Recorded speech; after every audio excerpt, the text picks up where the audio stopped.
Good morning, Entre Nation. It is now 7:03 a.m., 28 degrees outside in Northeast Ohio. Yay. This morning, covering Viking Law number 4. Honor the elders and teach the young. So, I feel like in society we have gotten quite a bit of ways away from honor the elders. Everybody seems very intent on teaching the young, and that's a good thing. But you don't know where you're going if you don't know where you came from, where you can't understand where you're going to go if you don't know where you've been. So, the way I was raised, the older generation, they didn't get there overnight, and they do have a lot to teach us. It seems today that they're looked at as, just because they're old and they think differently than maybe you and I do about certain things. Mostly the social aspect, that it's a bad thing. In fact, it's wrong. They're ostracized for being old. That is true. But see, the problem with that is when you neglect the teaching of the elders, you risk repeating the same mistakes over and over and over again. Yeah, they didn't do everything right. And yeah, there are a lot of things that they thought that are incorrect. Now, a portion of that can be blamed, and another portion can't. But see, the whole point behind that premise is inaccurate. It's not about who's wrong and who's right. If you think about it, there's a portion in the book Green Lights by Matthew McConaughey, the one I just finished. Near the end of the book, he's in, I want to say he's in Africa if I remember correctly. He's going after one of his, chasing down a dream. And he's sitting with two, he specifically talks about Muslims. And they're going back and forth on a particular topic regarding a woman in her mid-20s who's in prostitution. And one believes it's her choice and we don't know her life circumstances. The other believes it's improper and she shouldn't be showing her way if she's a true Muslim. And they argue and argue and argue. Well, Matthew stays quiet most of it and finally chimes in and he agrees that it's not right, you shouldn't do it, the whole 9 yards. And he offers his opinion that wasn't asked for. The person who he had agreed with stopped, looked at him, and began to chastise him. And eventually came to the point of, it's not about who's wrong and who's right. We argue to understand. And see, that's the point about honor the elders. It's not about whether they are right or wrong. It's about understanding, about wisdom and experience. Honor the elders by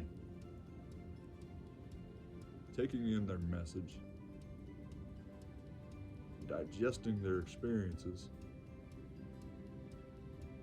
and living fully, perhaps, even if it's just 1% better than they did. Then if we do that over time, we are going to be exponentially better as a society, as a people, as a family. Baby steps, so swallow your pride for a moment. Stop worrying about wrong and right and seek to understand. Honor the elders through understanding. Wouldn't you swallow a lot of pride? You have to. And that's where teach the young comes in.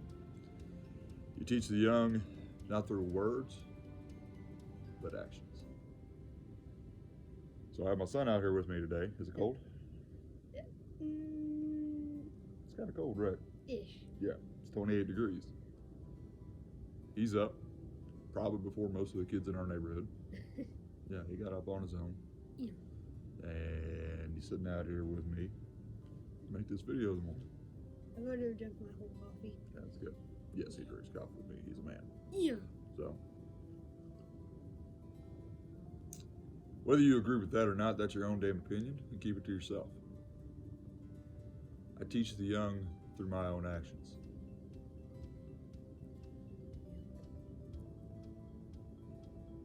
whether you realize it or not, that's the same thing you're doing. So you may tell your kids to do one thing, but when they see you do the other thing over and over and over again, they will emulate your actions. So it's time to sit down and get critical. Take a look inside yourself and think about what you're doing and how that comes off to your young, whether it's your children, your neighbor's kids, people at work, Any young kids, yeah. Yeah, pretty much anyone. Teaching the young is critical because they are the next generation. When I'm older, and now granted I'm not that much older, I'm a pretty young dad comparatively, but think about what about those dads that have a 30 to 35 year split between their kids and them? When you're 70 and your son is 35, he's in the prime of his working age, voting, finances, economics, social morality. Did you teach them right? Did you set the foundations appropriately? No. If you did so, it'll be reflected in their daily actions. So when you live your life, live it with purpose, do what you can, and really be critical about how you interact with the young folks, because they're watching, whether you realize it or not. That's all I got for today, y'all. Take care. Much love. Much love. Bye for now.